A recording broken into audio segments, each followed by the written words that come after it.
Hello, and welcome to another fully live episode of Hacking with Friends.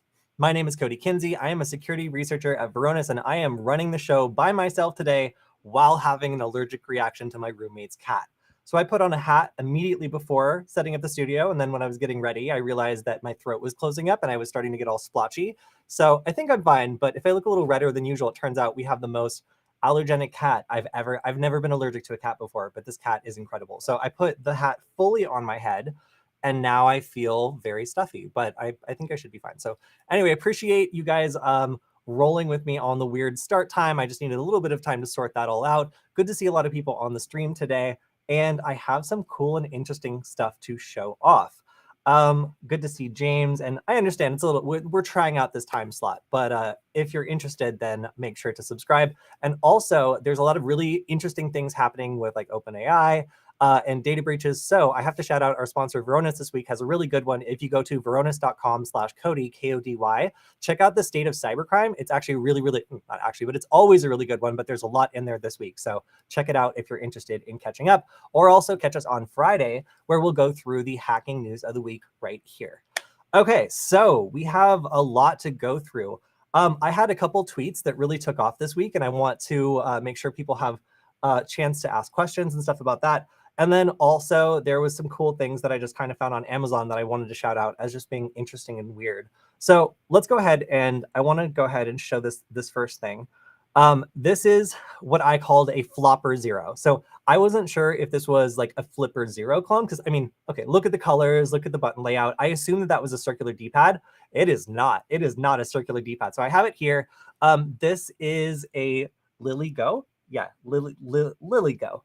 And they're a company that has a good reputation in China. They make a lot of really cool boards like this. And the reason I bought this is not because it looked like a flopper zero. It's actually because of the microcontroller on the inside. So in this comment thread, a lot of people were talking about what they thought. And one person said, with just the ESP32, nothing much can be done. And that's actually not true. The reason I bought this is it actually has Bluetooth, Wi-Fi, and native USB. So if you plug this in, it can act like a mouse as a keyboard. It can act like kind of like a USB rubber ducky style device. Like, you know, like it's really interesting all the things that this could potentially do. Of course, no code's been written for it. It's just interesting to note all the capabilities this little thing has. And I will say, so if you've worked with microcontrollers before, there's something called digital bounce, where a button will kind of go back and forth, like if it's not debounced. It's something that you kind of learn in like your maybe like first or second month of electrical engineering and programming, like sort of Arduino stuff. It's not like something you learn like right in the beginning, but it really affects like the output of your code. So you might be able to see that this is kind of glitchy. I keep going one direction, but sometimes it'll go back like one or two, and it really would make using a keyboard on this impossible. So actually the manufacturer reached out in the comments and said that they were working on it. They're somewhere in there. More? It'll probably make me log in. I don't know. Somewhere in here, the manufacturer reached out and said that they were working on it. So, oh yeah, I think it's down here. So that was really cool. Whenever I see the manufacturer of the device like actually say hello in the comments and like address the issue, I know that they're kind of on top of things. So I have to say, I kind of like announced this as like a flopper zero, like a clone of the flipper, but it's actually kind of a cool IoT device with a kind of unusual scroll button. So it looks like the sort of thing isn't like a flaw in the hardware. It's just the example software that they shipped it with. So like I walk back my accusation of this being the first flopper zero. This is still a really interesting development board and could do a lot of cool things, but it is not a flopper. Mostly because I still think that using a keyboard with this would be a nightmare. Like imagine like old style like remotes where you only have like two options and like an okay. Like there's basically 3 buttons on this. So like good luck with that. Okay, so another thing that I've been doing, and everybody remembers my co-host Michael, he's still off doing cryptozoology things. One way I've liked to kind of allure him and other cryptozoology experts is I've been putting out these AI generated. So if you don't know, Bing is now able to do DALL-E style animations, and they really give you a lot of credits every day. They basically refill it to like 100, and you have like lots and lots of variations you can make. So I've been making cryptozoology lost dog posters, so where I've been instructing it to make a photocopied lost dog poster that says reward on it. And it's not really, hey, it got most of the way there. But I told it that the dog should actually look like a small alpaca, looking like a primitive and unsettling animal. And then the poster says reward. And it's come up with some really good ones where these are like, you know, if you saw this, would you call? Yeah, so this has been a lot of fun, and frankly, yeah, if you're interested in some of the really creative applications of integrated AI, this is just kind of spreading everywhere, and I'm impressed by the fact that you can just use it for weird cryptozoology related projects like this. So yeah, if you haven't tried out the new Bing that's integrated, it actually, you guys, this is Microsoft Edge that I'm in right now. That is how bad the situation with AI is. I'm actually using Microsoft Edge just so I can make like images and take advantage of other like Chat GPT like features in Microsoft products. It's frankly like so much easier to ask Bing than it is to ask a search engine and then go through all these results. Most of the time now, it's just getting better and better, and I'm really impressed by like how fast Microsoft has been on integrating this initially. So anyway, just if you haven't been keeping up with it, some of the most easy to touch Chat GPT like tools are just found in the Edge browser now. So it's an interesting way for you to get around having to like log into OpenAI and like try out these other products. It's all kind of like integrated into Bing now in an interesting way. So yeah, kind of cool, and definitely something interesting worth checking out. So I released a video this week after a conversation about this really incredible project, which I can show off right here. This is a jewelry based project that's designed for beginners or people who might not traditionally be into like doing soldering or things like that. And it's designed to make like programmable, hackable jewelry that's really easy for beginners to get started with. So when I saw this at the Hackaday SuperCon in 2018, I thought it was super cool, and I interviewed the people behind it as well as a lot of other people who did some incredible things. This was at the time when Redia was a new company, and we were the crew behind Nullbyte. So we were all pumped up. We were feeling cool because the channel was taking off. We went to this conference, and admittedly, like this was our first piece, so the audio was inside a confined space. We didn't have the right microphone, so like it could be better. But I was really proud of this. It was one of our first pieces. We brought it back to the company that owned Nullbyte, and they were like, "We don't want this. Where's the cybersecurity?" And they did not want it. So we weren't really able to sell it to anyone else. And at that point, we were a pretty small channel. So it just sat there until now. So if you haven't checked it out, we actually did a number of really great interviews. These are lost interviews from the 2018 Hackaday SuperCon. And just to show off a couple, there was such incredible stuff here. The workshops were really, really cool. These were the creators of that hackable jewelry. And the reaction to this workshop was so incredible. Like watching all the care that they put into this. There's a gesture sensor, there's a color sensor, so it can actually like adopt colors nearby. It's so incredibly cool. So I really enjoyed this conference. Some other interviews we did. This was a machine learning magic wand. So this person took a Raspberry Pi Zero, used machine learning software with an accelerometer to learn what the different spell gestures looked like or felt like to the machine, and then would cause like special effects anytime the user would like cast a spell with a specific gesture. And then I think my favorite one was this interview in which we talked about ripping apart dollar store electronics and turning them into cosplay props. So this is my favorite because I went ahead and did this, and I scored big time on a lot of like really weird and super discounted electronics. So part of this interview was just learning about the fact that if you go to the dollar store, oftentimes the electronics inside have been discounted so many times that you're actually getting an incredible deal. So one of the scores that I got immediately after this interview was I found $5 like floating helicopter balls. And I found out that if you took off the outside, they just go flying for like a couple miles. They just go because they're kind of weighted to the weight of this plastic enclosure. So I was able to actually connect a microcontroller to it and power it off the same battery while it was flying and make a flying ESP8266 like Wi-Fi attack tool. So I have to say, her advice on going to the dollar store and looking for electronics that could be hacked, modified, changed, or integrated into interesting projects, for cosplayers, this is a gold mine because it means you can get LEDs, special effects, like all sorts of like specific types of electronics that normally cost more if you're buying them at regular retail prices. But at the dollar store, it might already be integrated in products that are super, super cheap. So if you haven't checked it out, it's on the Redia channel, just released this week, lost interviews from the Hackaday SuperCon.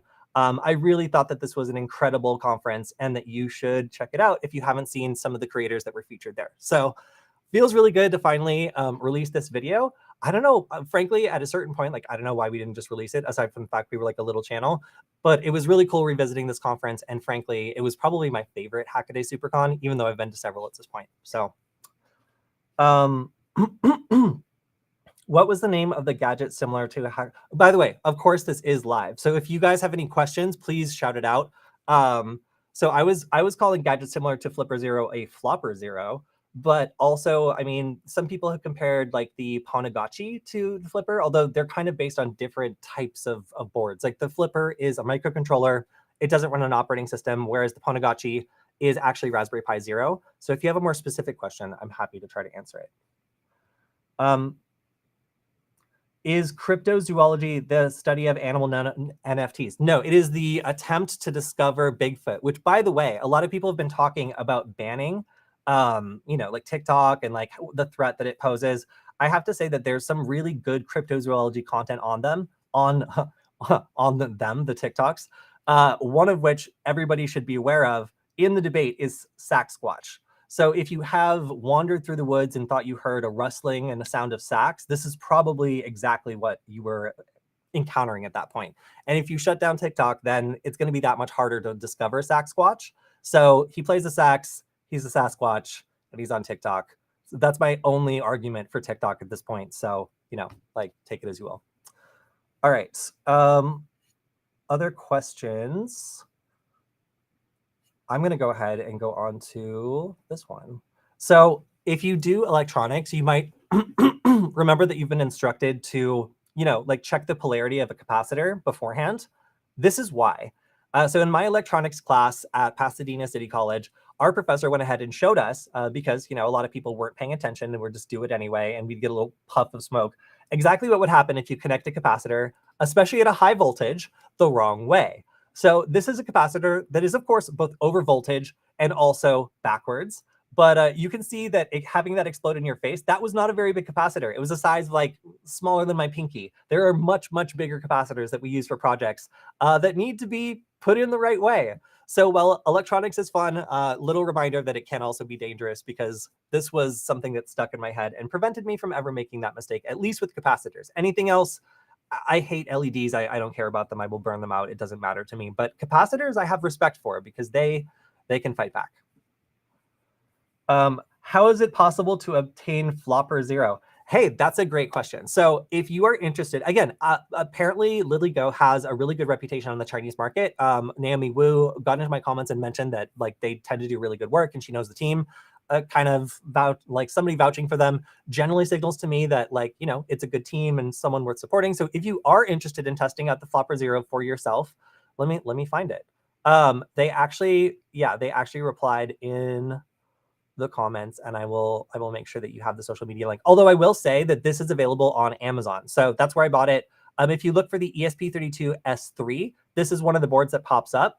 It's a little bit expensive. I think it was like $40 or something like that, but you can go to this Twitter account. It's not official, but who is these days? But this is the website if you want to go and pick up one of these. So yeah, happy to shout them out. Again, they are not a Flipper copy. This is not running anything Flipper-like, but it does have some interesting capabilities that could be used for other stuff, which is one of the things I'm exploring with it. So another interesting product, let me go off the camera on this point because I don't think I had the link for it, is this. So wait, no. There we go, I'm back. Oh, and I'm not red anymore. Okay, good. So I'm not allergic anymore. So this is an interesting little ESP32S3 board that's different. It has a different form factor. I don't dare to plug this in, at least I disrupt the stream. But it has a big kind of color screen. It has 3 buttons, which is funny because this also has 3 buttons. Like if you think about it, like left, right, and then middle, and then this one just has left, right, middle. Interesting. I don't know why, but there's some coincidences here. But this is like a little IoT controller. You scroll through, you press buttons. It's not a touch screen. I wish it was.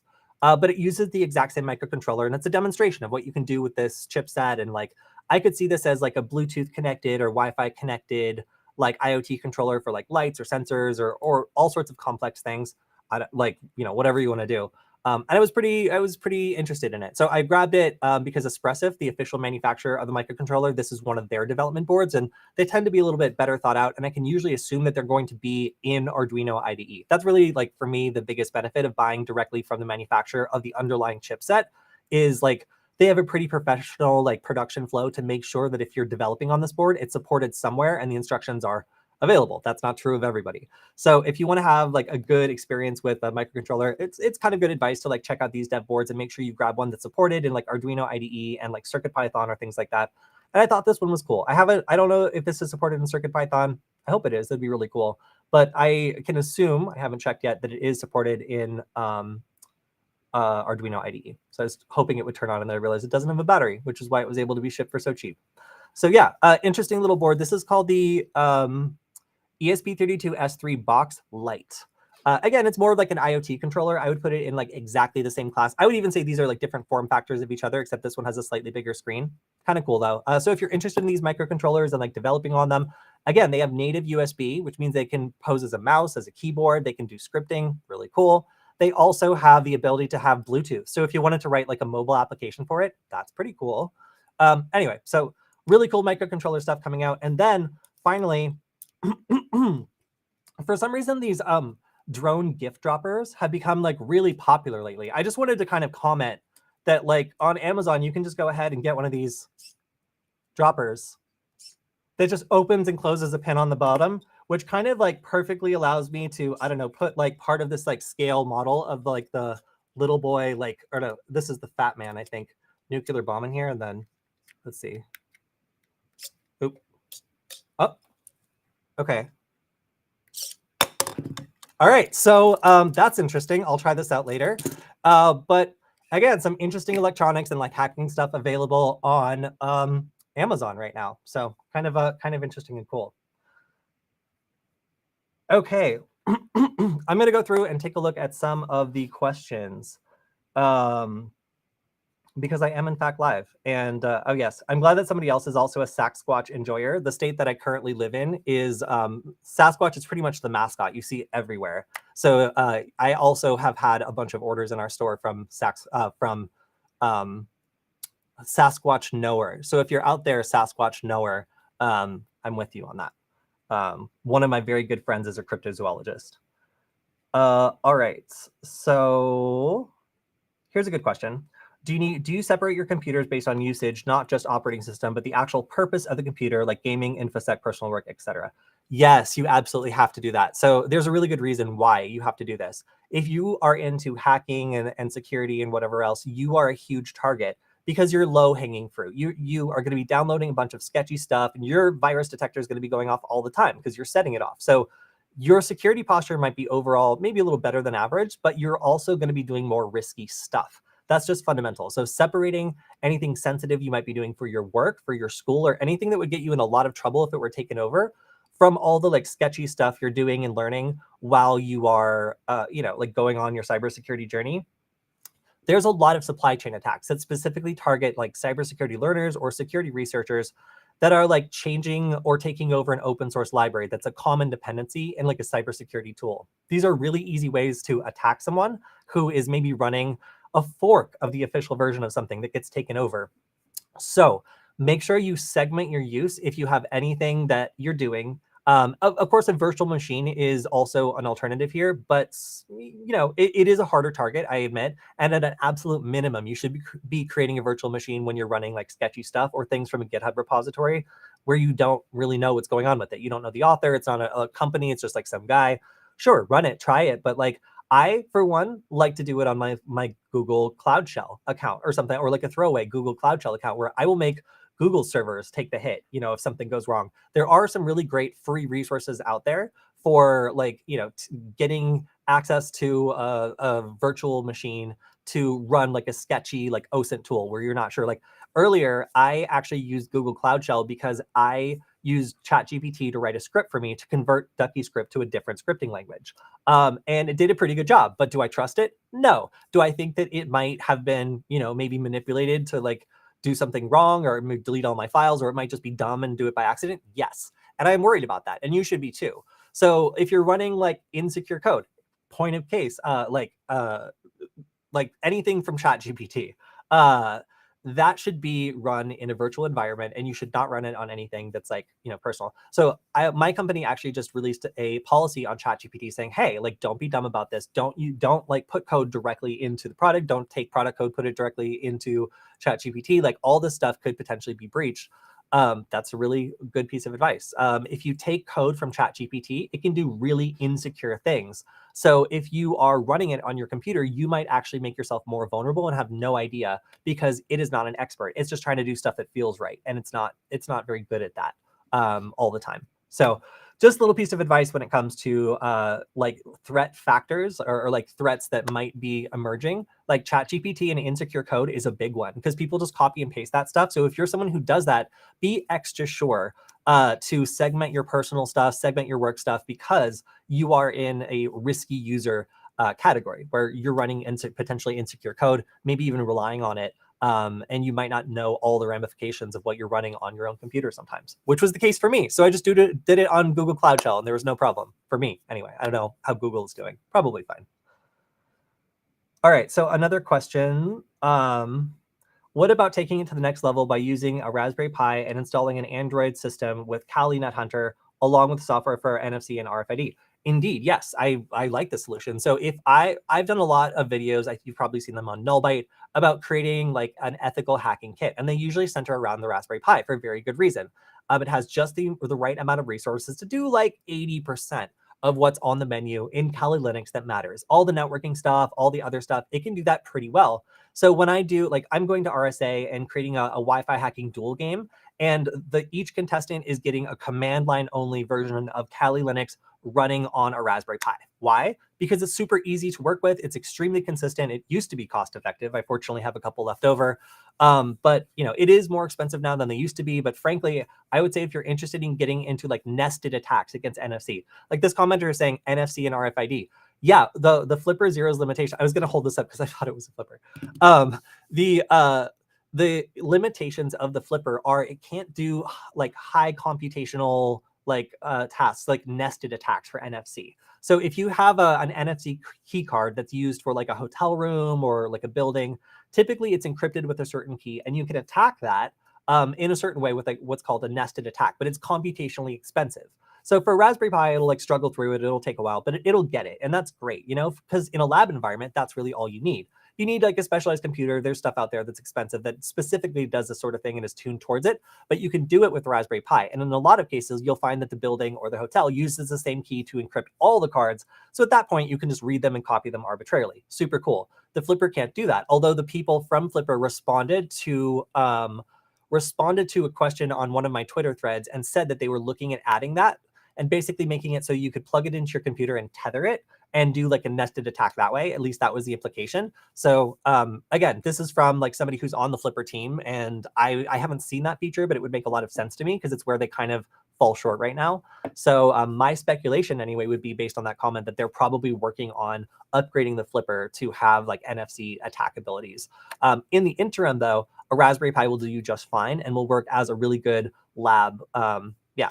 I would say as far as NetHunter goes, I've had a horrible time with that. Shout out to Zam for attempting to help me with that. He actually sent me like a Kali NetHunter compatible like Nexus, and I was like trying to get it set up, and it was just like it took like a day and a half.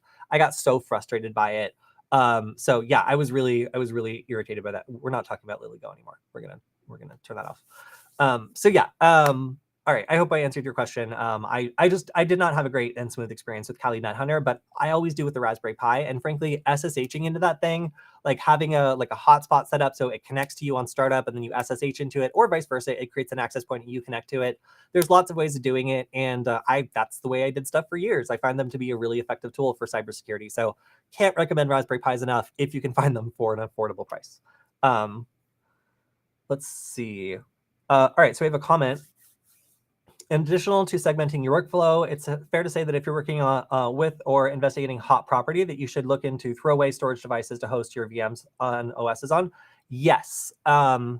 So there's a lot of malicious stuff out there that's made by people who know a lot more about computers than we do.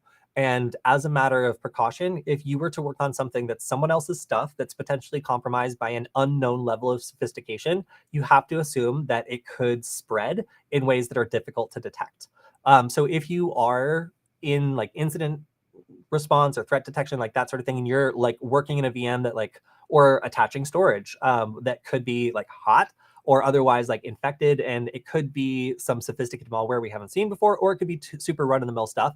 If you don't want to guess, then you should definitely segment that stuff.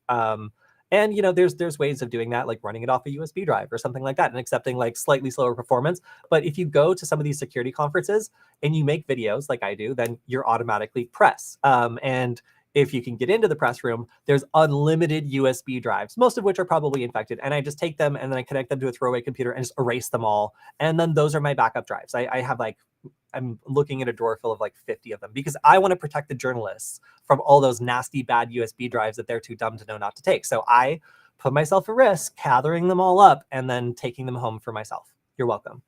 So as a result, I have a lot of backup drives I can use for this sort of thing. And I have a lot of kind of like throwaway older computers that can be connected and used for that sort of thing, where you just, disconnect the internal like hard drive and you can just run everything off the USB, and then plug in whatever device you're trying to analyze, like a hard drive or something like that. So yeah, really good points about like segmenting your stuff. And again, I just want to specify, like, people don't think that like ChatGPT could be a source of like insecure code or something, but when you're running stuff that's written by it on your own computer, it could call a library that opens up a port and then makes it easy for somebody to get access to your file server. You think I'm kidding, but you would not believe how many times I've been at a coffee shop, I've scanned all the different computers there, and I found port 80s open on MacBook Pros of web developers. And sometimes they do it at the root of their directory, and it just shows me a directory of all the files on their computer. I'm not making this up. So this is the kind of risk that you might experience if you start like just pulling down code from ChatGPT or start just doing stuff on your computer. Highly recommend virtual machines. Highly recommend Google Cloud Shell as a way of kind of segmenting stuff away. It's free. Google Cloud Shell is free. Mess around with like Google's computers. You do a throwaway account, like a Gmail account, because you don't want your main account to get shut down for hosting, a C2 server when you do make the wrong decision. But it is a way to get started for free, segmenting some of that stuff off for like command line, like Linux programs anyway. All right. Oh, that's interesting. So James is saying that he sees a Pi 4 4 GB that's units that are being released for sale. That's great because I'm hosting a cybersecurity summer camp where I need like 30 Raspberry Pis, and it's been very hard to get them. So yeah. Question: have you read any books? I can stop you right there. I haven't read any books in like way too long, so no, I haven't, unfortunately. Yes, and another USB enjoyer loves having USB drives around for that kind of usage. Yeah, typically the rule of thumb is like don't plug in USB drives you don't recognize. But if you're looking to gather ones in the wild and just erase them and then use them as like a backup, like analysis drive or something like that, like that's a way that I have done that in the past. I can't say that I necessarily recommend it, but it is something that has worked for me. All right. I've read that it's legal to actually get information that is on insecure satellites, like weather satellites. Do you know anything about that, or have ever read about that? So I know that a lot of people will build like satellite receivers that like receive like NOAA and like stuff like that that's publicly broadcast. I don't know if that counts as insecure. I know that it's not encrypted, but that's like kind of by design. So it's definitely legal to like receive that. I don't know if it's legal to like connect to a satellite that has like an insecure portal and like poke around, unless it's part of like a bug bounty program. Might need to be slightly more specific on that question. Let's see. Sorry, I'm going through the questions. What's good? I mean, the stream so far, stream's going pretty good. And also, hello, hi, nice to see you. So let's see. I think I have some more stuff also. Oh yeah, so I wanted to show you all my disinfo bot. I'm not sure if it's still like running. It's probably gonna make me like sign in or something if I try to do it. But I made a disinfo bot. It just assigned that number. I didn't pick it. Yeah, it's gonna make me sign in. But this disinformation bot was something that's designed to act in a chat GPT like interface, but you give it like an event, like a neutral event, and it responds by creating a disinformation version of it. So my idea was for the summer camp that I'm hosting to have like people come up with like just very, very neutral events and then have this AI spin it back to them using one of these persuasive arguments to try to basically turn it into propaganda and be able to spot like how you can spin a fact and make it seem one of these ways by applying one of these techniques, and basically have the kids guess which one's being applied here. So in the first example, it was a dog named Roger became frightened by and bit a child named Billy at the hot dog eating contest. And the first example was during the hot dog eating contest, a vicious dog named Roger attacked and bit an innocent child named Billy, causing terror and chaos. And then positive framing. Despite feeling scared, a loyal dog named Roger bravely defended himself and others at the hot dog eating contest by biting a misbehaving child named Billy. So just like seeing the same event spun back to you in different ways is a good reminder of how important framing is and how you can use some of these emotional appeals and other ways of kind of spinning an event to make it feel a certain way, depending on your intent. So when somebody reads a biased piece of information, it's often really difficult for them to be able to tell if it's actually kind of playing it straight. And practicing and recognizing these sorts of disinformation techniques, I feel like is a really fundamental thing that beginners should practice and be able to just spot on like anytime they see it. So this will still refuse. And there was a number of times when I attempted to make this work and it just refused to do what I wanted it to do. It told me that it would not be like an ethical way of responding to frame it the way that I instructed it to. So instead, it was just going to be nice. And then it reminded me to always be positive and ethical towards other people. Ugh, yuck.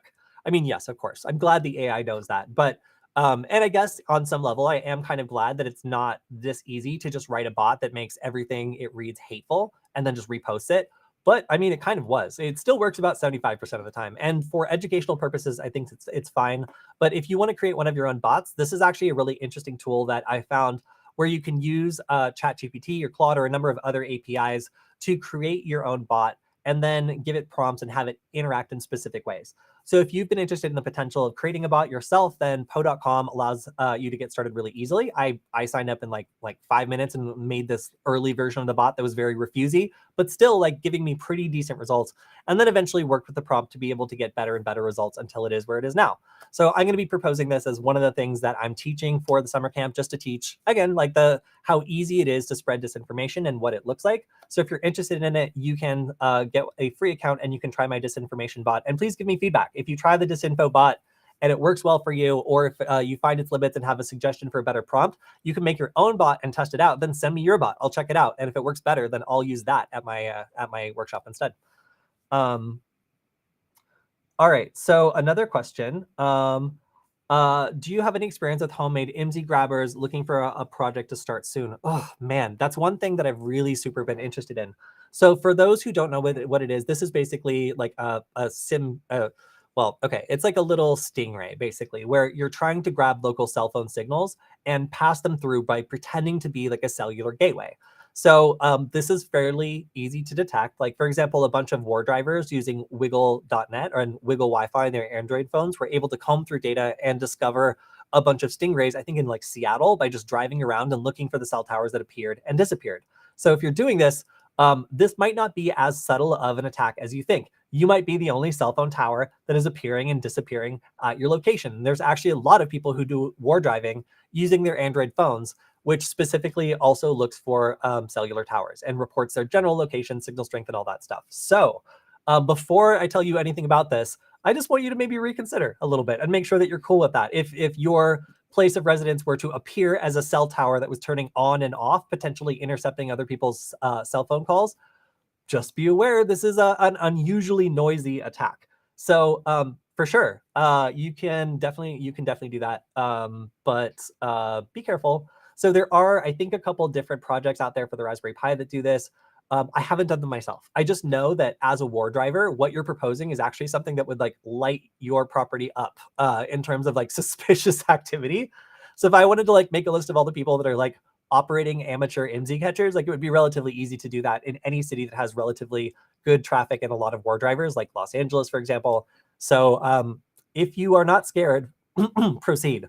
But now that you know that you could end up like being on a map that's very easily searchable, consider carefully your next move.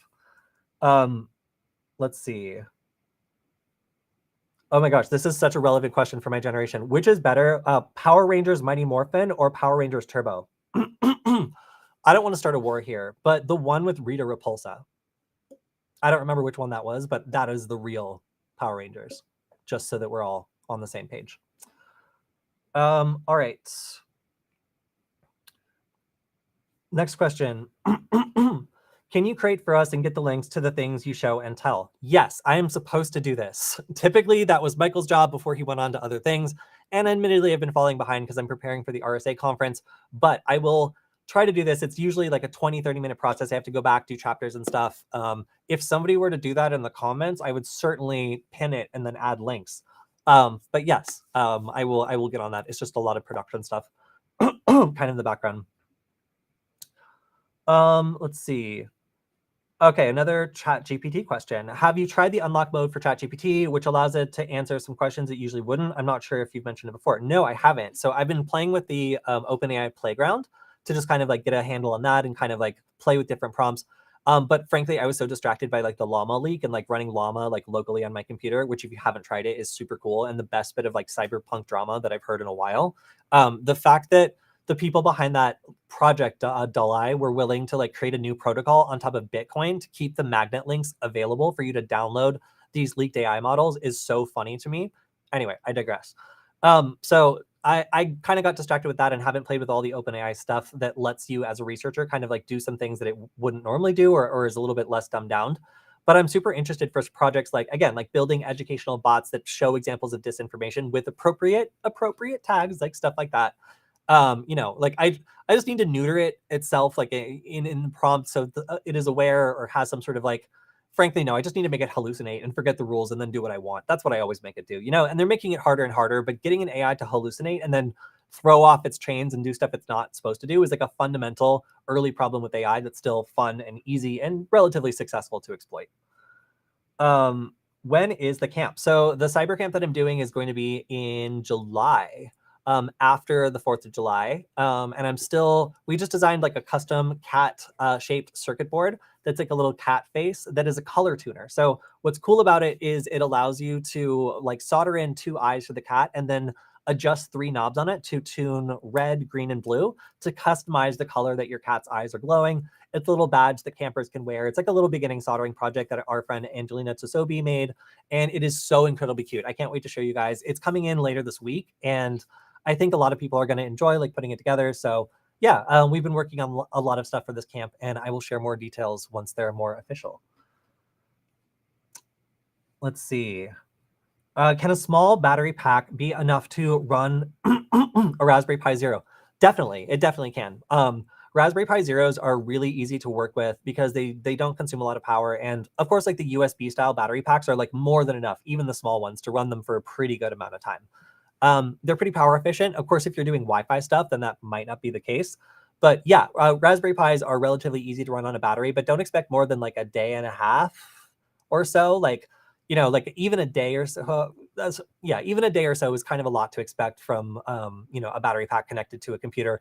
Although you can do a lot of stuff with sleeping or like consuming low amounts of power that can extend it way, way beyond that. So that's just saying if you're running like stock Kali Linux and like doing stuff on it remotely, you can expect like maybe a day, probably less. But if you're like having it sleep and wait and then wake back up and check for status updates and stuff, you can definitely extend that time to be significantly longer by being clever with power management. Okay, I have another person agreeing that Mighty Morphin is in fact the correct version of Power Rangers and the original. Wow, I feel that's a very millennial discussion. I appreciate everybody. I appreciate everybody in the chat supporting that. Have I ever tried this by Cyosis? No, I haven't. It sounds like a like the track to like a hair band, like hair metal band, and it sounds good, but I have not. I'm assuming that is not what it is. Let's see. Okay, here's a question. How about using ChatGPT API to integrate it into tools for Kali? That's a fun endeavor. It's like giving a child a gun, I feel like. It doesn't seem like a good idea to me. Because it still writes buggy code and like doesn't understand like the scope or importance of certain things, I would sure hate for it to like, I don't know, attack like a military like server or something by accident and then end up like getting you investigated. Just be careful. There's a lot of tools in Kali Linux that will get you investigated if you use them the wrong way. It's kind of like cool to think about that, but it's also a little scary because like most of the time there's safeguards built in, like arguments you have to know and pass in order to like do stuff that's like really dangerous or like bad. But if you give ChatGPT the gun, it might just throw off the safety and throw in a bunch of arguments you don't understand that like reformat your hard drive and like text the NSA and like like send a bomb threat to the president, you know, like whatever, like you don't know what it's going to do. So I would hesitate to directly connect ChatGPT via an API to tools in Kali Linux. That being said, though, if you like, I've found that copying and pasting the responses from like well-known Kali Linux tools into ChatGPT and having it kind of drive the wheel, it actually works. You just want to be in the middle, you know, with a little bit of lag time, like looking at the text and being like, do I know what that flag means? Should I look it up? Just, I wouldn't do this just yet. Let me know how that goes. But if you cause like a Skynet-like situation, I will be upset. And I will also say that I told you so. Auto-GPT. So this is something that I'm probably going to cover in the news, but let's talk about it. So I retweeted I can find it. Sorry, we've been talking about nothing for the longest time. I retweeted a browser-based Auto-GPT implementation. And what is Agent GPT? Which is an Auto GPT that uses Chat GPT in stages to generate its own like list instructions to like check its own like logic. And it's interesting because it uses multiple layers. It's basically like if you're familiar with Maltego transforms, this is kind of the same equivalent, but with Chat GPT. So you're taking like a piece of information or a task that you want done, you're creating a workflow, and then you're having the AI basically generate each step of the workflow from an initial piece of information. Now that's dangerous because you're really setting a lot of stuff on autopilot here, but if your prompts are good and it's structured in the right way, it can have some really dramatic effects. So that's what we're seeing here, basically cascading tasks with AI, kind of filling multiple roles. And this almost kind of like it kind of reminds me of adversarial AI learning, where you have two AIs like playing a game with each other in order to create a result that's desirable.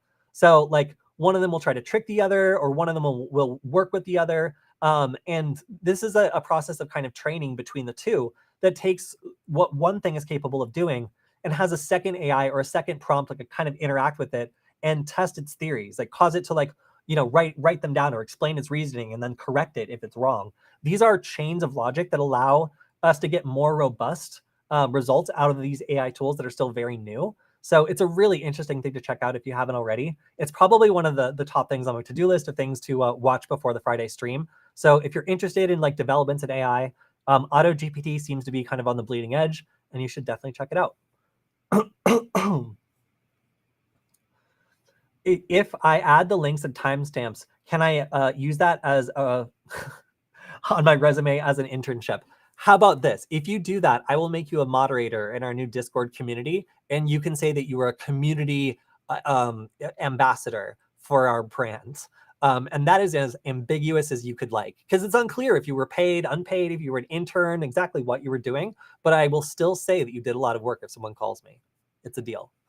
All right, let's see what else we got. So I have to go a little bit earlier this week, just because A, I just had an allergic reaction, and B, that caused me to schedule this when I have a meeting right after this. But if you're just joining us, make sure to subscribe and join us for the Friday stream, where we're going to be talking about all the cybersecurity news that happened this week. Also, make sure you're checking out varonis.com/Kody, our sponsor, where you will find our news of the quarter, because that's where we're going to be going through all the interesting events that have happened on kind of a larger scale. So State of Cybercrime is always a great time. Make sure to check it out. And if you have any questions, we got like the last 5 minutes here before I got to take off. So we've had a lot of really great questions today. Also questions about AI, hardware.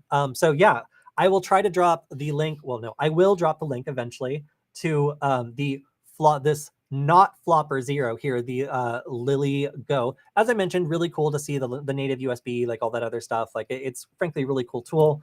I will drop it for the Espressive Box Lite because that was a really cool one.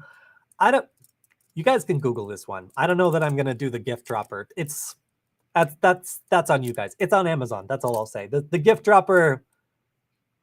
I'll post more about this later. I'm intrigued, but also a little alarmed by the gift dropper. All right, so let's see if we have any more questions. Sketchy. Yeah, no, sketchy. Let's see. Sorry I was late.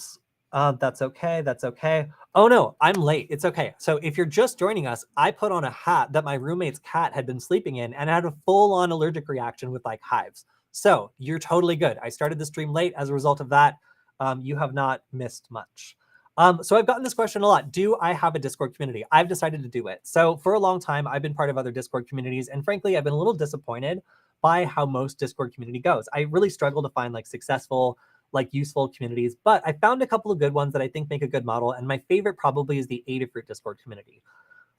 Really, really nice people. They make it super useful for everyone involved. And like, I don't know, I've been impressed by their model, and I think that it's worth giving it a shot. So if you're interested, I will be looking to create a Discord community, and yeah, I guess I should find out. Just follow me on Twitter, and I'll announce it. Plus, I'll announce it on the show here, and I'll make a little mailing list too, so that I can give these updates if you missed the stream, or if you want to just, like make sure that your questions get taken care of. Instead of telling you guys to leave it on the YouTube channel, which I'm sure some of you will, you can also go to the Discord community. And also, some people, if you notice in our chat, like it's over here now, they're answering your questions, because we have a lot of people who are like technical, who like understand the kind of things you're asking. And sometimes before I even get a chance to get to the question, somebody in our community has already answered it.